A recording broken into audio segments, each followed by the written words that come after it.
The one thing that demons were afraid of, apart from really strong demon slayers, was the sun. But what if they can't be killed by it? How would the demon slayers even kill them? And would they be able to take over the world? Well, we must first answer the question, how much would this scenario affect the plot of Demon Slayer? And to be honest, it would turn the whole story upside down, because we all know the demon slayers greatly rely on the demon's greatest weakness. I mean, if it wasn't for the sun, Muzan would never have died during the Sunrise Countdown arc. And if it wasn't also for the sun, 𝐜𝐨𝐤𝐬𝐬 would have killed off 𝐵𝐺𝐠 and the others during the Infinity Train arc. So yes, as far as everyone is concerned, if Muzan and the other demons were able to overcome death from exposure to the sun, it would pretty much end the entire story as we know it. The demon slayers might as well just give up and throw in the towel. However, to further explore this alternate timeline of destruction, let's start from the very beginning, shall we? About how Muzan and the other demons managed to conquer the sun. In the darkened alleyways of Taisho era Japan, Muzan Kibutsuji, the ancestors of demons, hunted with a feverish determination.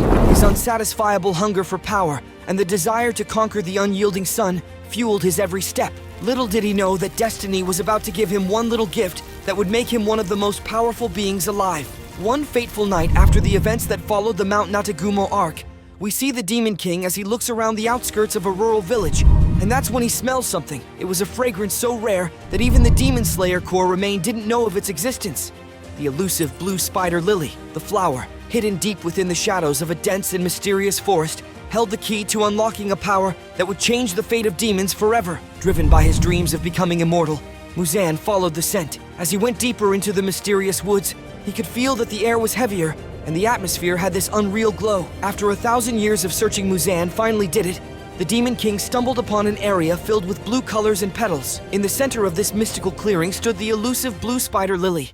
And even the Demon King, who always wants to kill everything, surely can't help but smile when he sees this. Without wasting another moment, Muzan studies the blue spider lily and figures out how to harness its power. Making himself the first test subject, he injects the elixir made from the blue spider lily in his veins, and as the essence of the flower fuses with his blood, he feels a pulse of warmth spreading across his body. And does it succeed?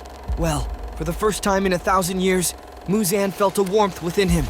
A warmth that defied the very essence of his demonic existence. It was the warmth of sunlight. With the breakthrough Muzan had accomplished, he became the first demon to ever walk under the sun. Word of Muzan's discovery spread throughout the demon world like wildfire. Demons from every corner of Japan sought Muzan and begged him to share the power of the blue spider lily, promising to do all of his bidding, for they too craved the power to defy the sun and reign supreme over the world. Muzan, now an unparalleled force of nature, became the leader of this unholy alliance. But the truth is that Muzan just wants to live his life freely, and the reason why he kept creating demons in the original timeline was that he hoped one of them might conquer the sun. So what happens after this? Well, there are two things he could do. First is that he'll just kill all the demons so he could live life in secrecy, or the more exciting one, and the one we'll be going for, is that he'll share this immunity with the demons, create one massive army, and use that army to defeat the demon slayers. The second one makes the most sense because he can't live a quiet life if the demon slayers are still hunting him. So under Muzan's command, demons formed an unrivaled army, and their individual strengths were increased by the essence of the blue spider lily. The Demon Slayer Corps, unaware of this newfound power, faced an enemy more formidable than ever. As Muzan's forces grew, the balance between humans and demons drastically shifted. But the big reveal was just about to happen, and it would shock the demon slayers to their core. But when will it be? Well, the discovery of their newfound strength would not happen until the Infinity Train arc. As 𝐜𝐴ZA fought with Rengoku, Tanjiro noticed something weird. 𝐜𝐴ZA never took his opponent seriously, and throughout their fight, Tanjiro realized that the Upper Moon 3 never launched a counterattack against Rengoku's multitude of attacks. It was as if 𝐜𝐴ZA was prolonging the fight on purpose, until finally, much like in the movie, 𝐜𝐴ZA put a hole through the flame Hashira's body moments before the sun rose. So what's the difference? Well, this time 𝐜𝐴ZA did not run away. With a sadistic look in his eyes, the Upper Moon 3 decapitated Rengoku. On impulse, Tanjiro, Inosuke, and Zenitsu rush in to pin 𝐜𝐴ZA down, thinking that the sun will finish Rengoku's job. Just to make fun of the trio, 𝐜𝐴ZA lets them pin him down, as he squirms and screams his lungs out, pretending to be hurt by the sun. After that, he bursts out laughing, painting a strained confusion on the trio's face. That's when they realized that the sun didn't affect him, and there were demons that actually could conquer the sun. As 𝐜𝐴ZA flung the three of them high into the air to free himself, he revealed that he had no intentions of killing them just yet. Without saying another word, 𝐜𝐴ZA casually left the battlefield, leaving Tanjiro and the others in shock by what just happened. The events that occurred would leave 𝐥𝐤𝐤𝐬𝐷 and the entire Demon Slayer Corp in shambles. One by one, members started losing their will to fight. With the Demon Slayers seemingly at a disadvantage, how would the demons move? With the demons completely overcoming their greatest weakness, villages started to fall down like dominoes as hordes upon hordes of demons attacked relentlessly in broad daylight without the need to hide in the shadows anymore. Muzan and the 12 Demon Moons proceeded to their next goal, annihilating the entire Demon Slayer Corp. Waiting no time for the Hashiras to arrive, Daki and Gyutaro would wreak havoc in the entertainment district, leading to the massacre of an entire town. Tengen's wives would also perish as Daki consumes them, along with the other hostages she trapped in her obi. This would also mean that the arcs following the entertainment district arc would never happen. Back to the story. Upon hearing this tragic news, Tengen's spirit was shattered, knowing full well that he caused the death of his wives. As these events unfolded, a fatal mistake was about to be born. 𝐥𝐤𝐤𝐬𝐷, the head of the Demon Slayer Corp, would gather all the Hashiras to discuss what their next move would be. When suddenly, something completely wrong was going to happen.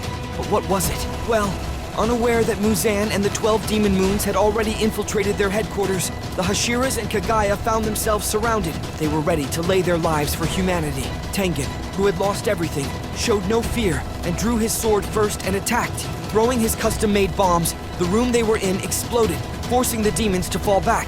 Tengen's action gave the Hashiras a chance to regain their composure. While a harsh and brutal battle between the Hashiras and Upper Moons was happening, Muzan kidnapped 𝐥𝐤𝐤 to settle his grudge against the Ubuyashiki family. But what about the others? Well, Tanjiro, Nezuko, Zenitsu, Inosuke, and the other demon slayers rushed towards the commotion. They found themselves trapped by Nakim, using her blood demon art, Infinity Castle manipulation. Within this infinite domain, they all faced their own challenge as an endless horde of demons poured from every corner. The odds were stacked against them, and the only way to win was to kill Nakim, so they could escape the castle. As the battle raged on from both sides, casualties piled up, and as the Hashiras poured their very souls into their fight against the Upper Moons, they realized a cruel reality that no matter what they did, the only outcome of this battle was defeat, yet they still gave it their all. But seeing their sworn enemies standing in front of them under the sun broke their spirits.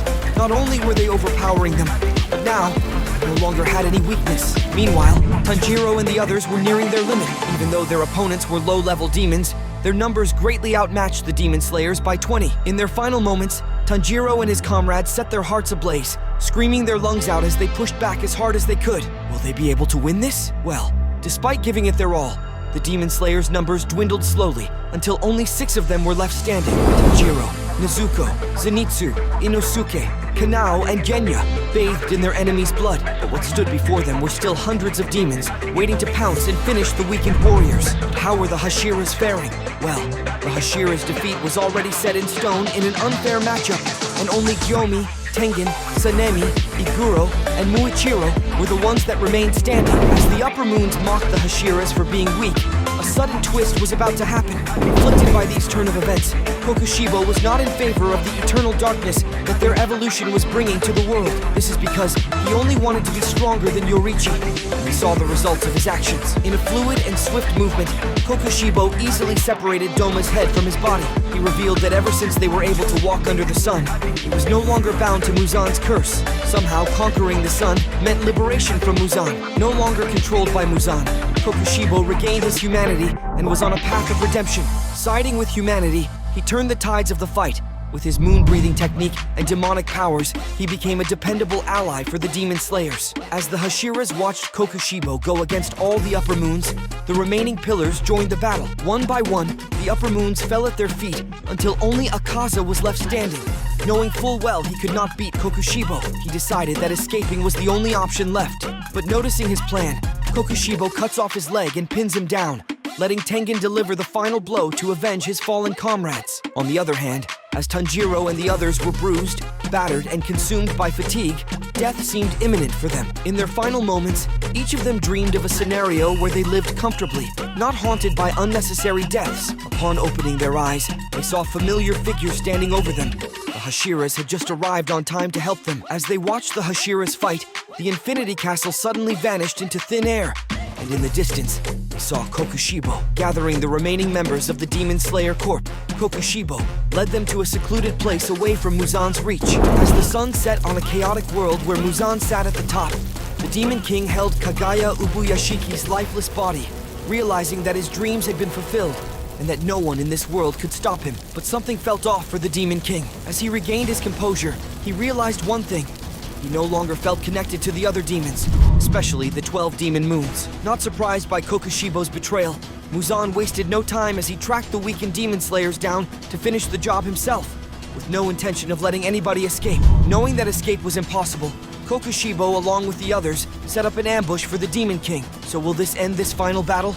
Well, little did he know that the Demon King had already anticipated this and targeted him first. Before Kokushibo could process it, Muzan had already appeared behind him. Faster than the upper moon one could draw his sword, Muzan already crushed his head, instantly killing Kokushibo. With their vanguard gone, death was sure for the survivors. Muzan eliminated everyone, leaving Tanjiro and Nezuko last to make them suffer through a long and painful death. With all his enemies and even demons gone from the face of the earth, Muzan has finally cemented his story and would go on to live his immortal life the way he pleases. And that's what would happen if demons are immune to the sun. If you like this video, smash that like button, subscribe, and click the notification bell.